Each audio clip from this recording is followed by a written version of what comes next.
Hello, Julie Evans here with Animal Messages with Julie. Okay, this week, kind of heavy topic, but we have some light topics too.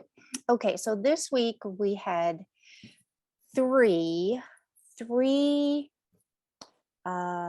demons that either dogs had around them or they noticed. Okay, now these are entities, and yes, they are the nasty things we think of when we think of that. I do have some training in sending them away, although it isn't something I choose to do. If it's attached or hanging out with your dog or your cat, I will do it. If it's with a human, I will refer you out to my counterparts that work with entity removals regarding humans or properties, etc. Okay. All right, and Patrick, we have joined us. He's got the green P there. Okay, let me see here. Show grid video. Nope. Show that. Show that. Show that. Okay, don't know. All right, so first thing is we had a couple of, not a couple of dogs. We had numerous dogs fighting. So we had fighting to the death. Not here where I live, somewhere else. So I was called in, and one of them is a year old. Okay. And I'd heard this before. And so on the 1st of February, the matriarch of the group of the pack passed away. Okay. So she's in a previous show. Her name is Jolly. And she was keeping things tapped down. So like this demon existed, was hanging out with the 1-year-old, causing some trouble, like some fighting. It's nasty energy. It's like, I want to destroy you energy. So, and then once the matriarch passed away, now this demon could start running the show of the whole pack, right?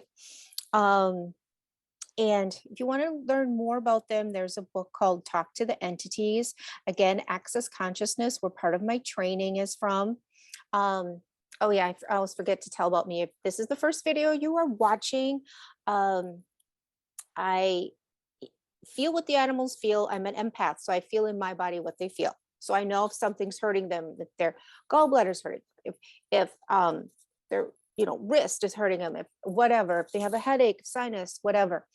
And then I hear them in English. I took a hit on the head a few years ago, and it affected my vision, my physical vision, which is why you will see me close my eyes a lot. But I really developed that psychic vision. So telepathically, they communicate with me in English, Spanish, and German, and in pictures. So between that, I'm able to have a conversation with them. And then the dogs will choose to alter their behavior to fit in better with the pack once they know what the human member is perceiving and experiencing, etc. Right? So that's me. I feel, I hear, and I have a conversation. The animals choose. So you can book sessions with me. Anyway, so now we'll go on this. So this session was booked with me. The dogs, they're fighting. We're having bitch fights. Okay. So I take out my sketch pad because the animals often, there's often pictures they show me. And then we kind of drill down into it. Yes or no. Is it this? Yes or no? No. Is it that? Yes or no? Boom. And then I verify, do they know the name of a word? So we got down to it. Take that all the way up. That's the picture we got. So we drilled down to this one of the demons was a Nazi guard in a camp.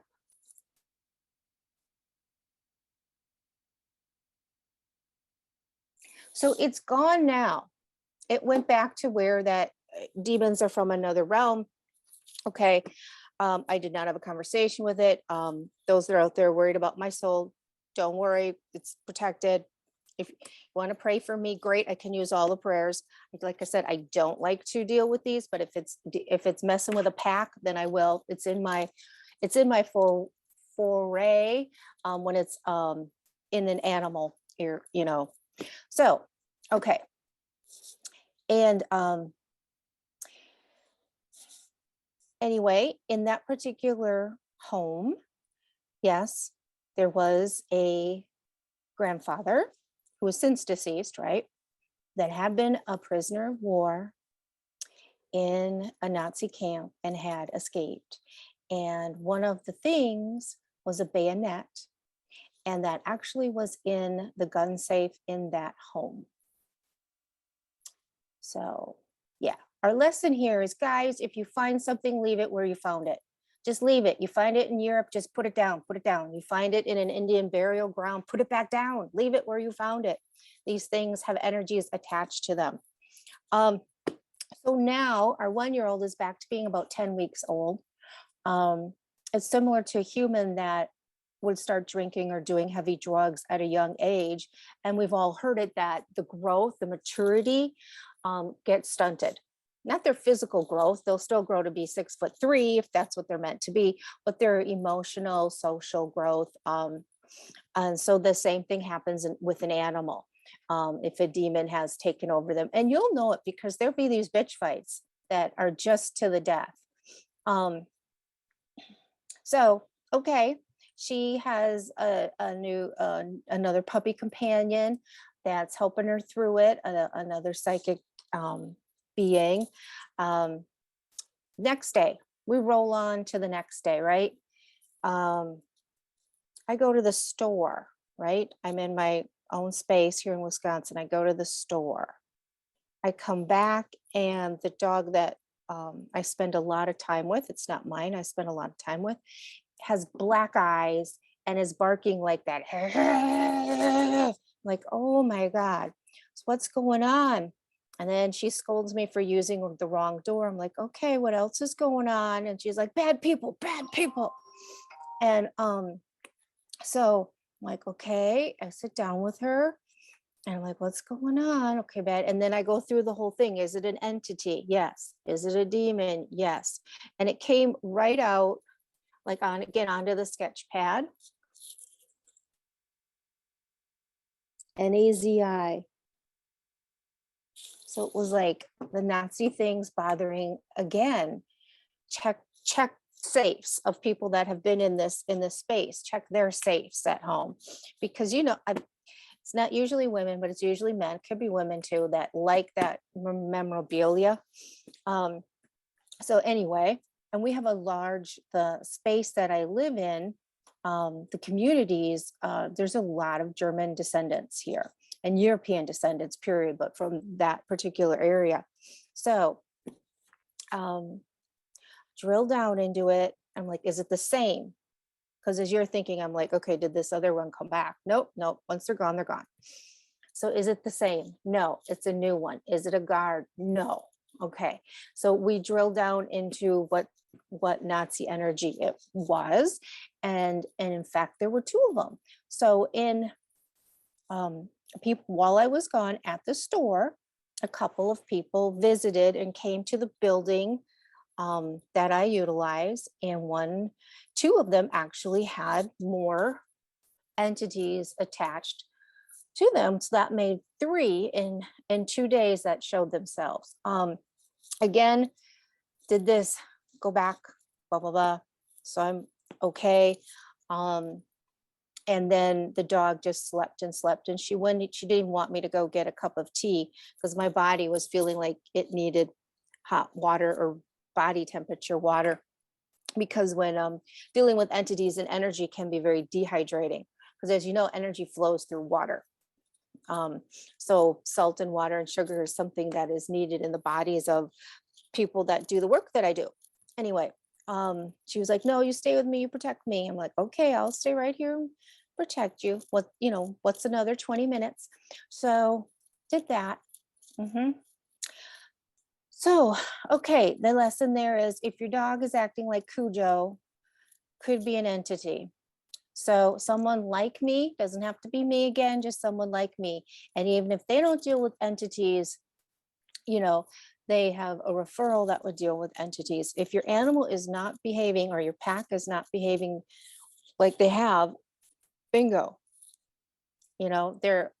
Where we see, we don't see anything. My physical eyes don't see anything. It sees my hand here, but it doesn't see. In this space is all kinds of energy.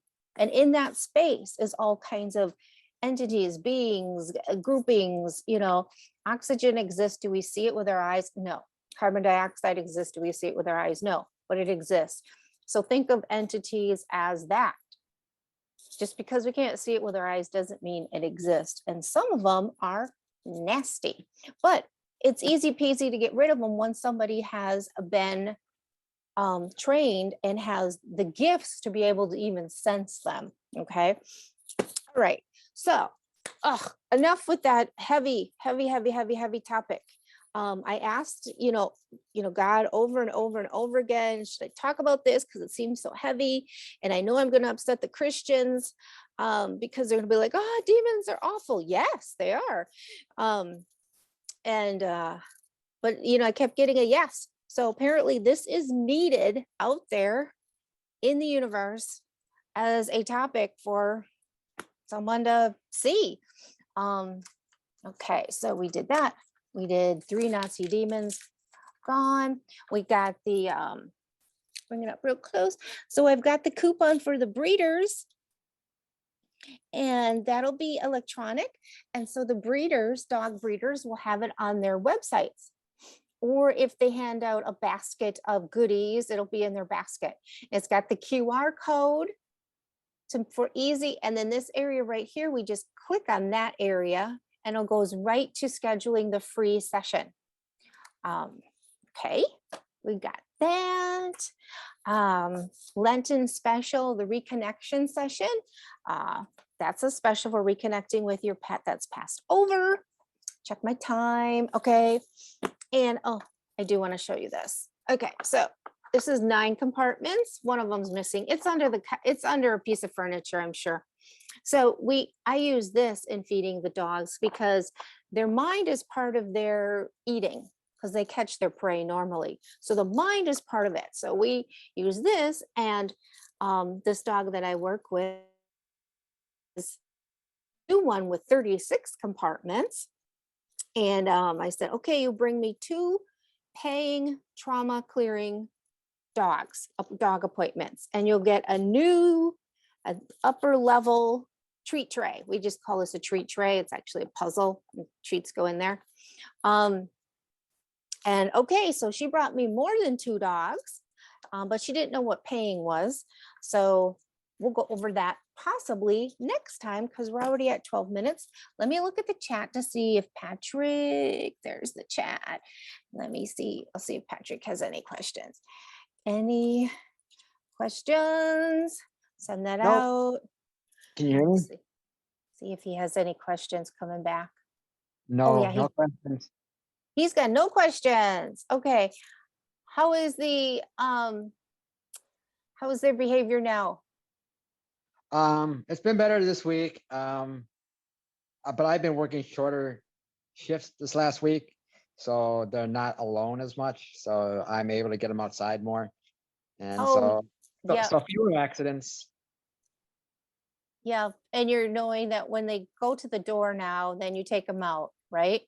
Well, yeah, I do, but they also go to the door because they want to go play outside. I know, because they've trained you.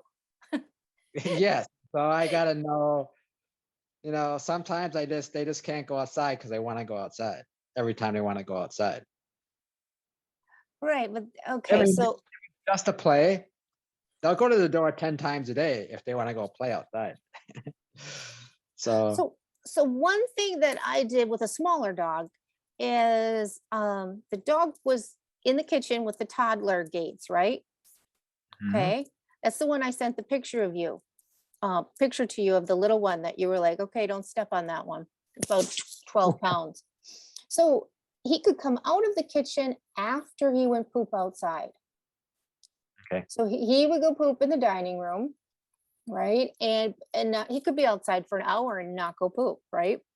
And when I took care of him over a weekend, he stayed in the kitchen, because I used the toddler gate.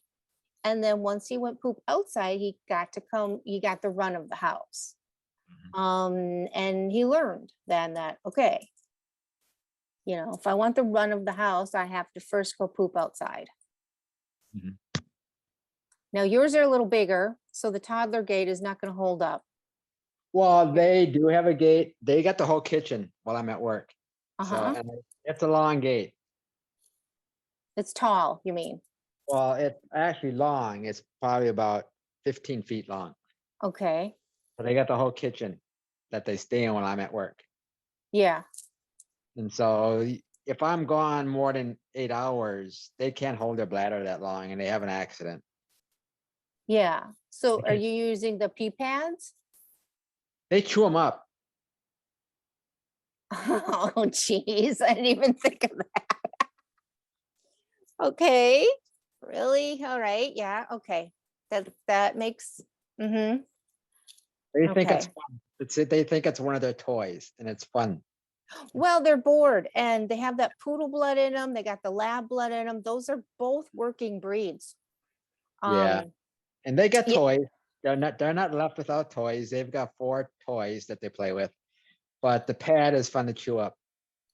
yeah, yeah. Hmm.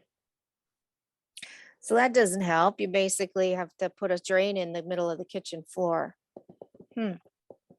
Well, like you said, you're still working, but your retirement's on the horizon or less hours, right, Patrick? Yeah, I'm working on getting less hours. It's by choice. Or there's always Rover. I've used Rover when I was in the nursing home. Rover, the app.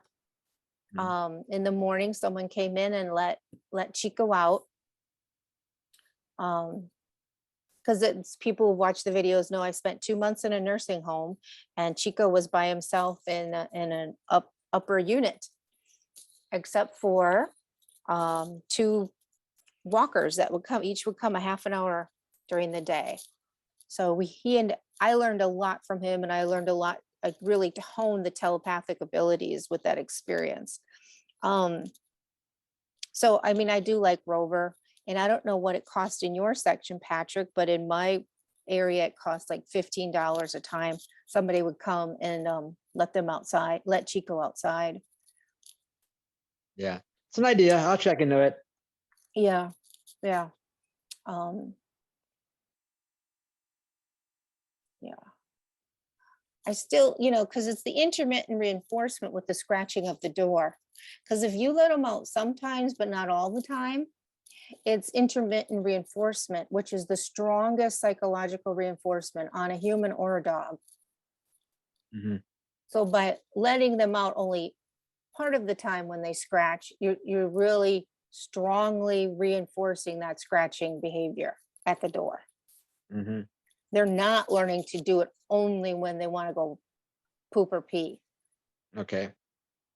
So you're saying I should take them outside every time they scratch at the door, even though I know they don't have to go?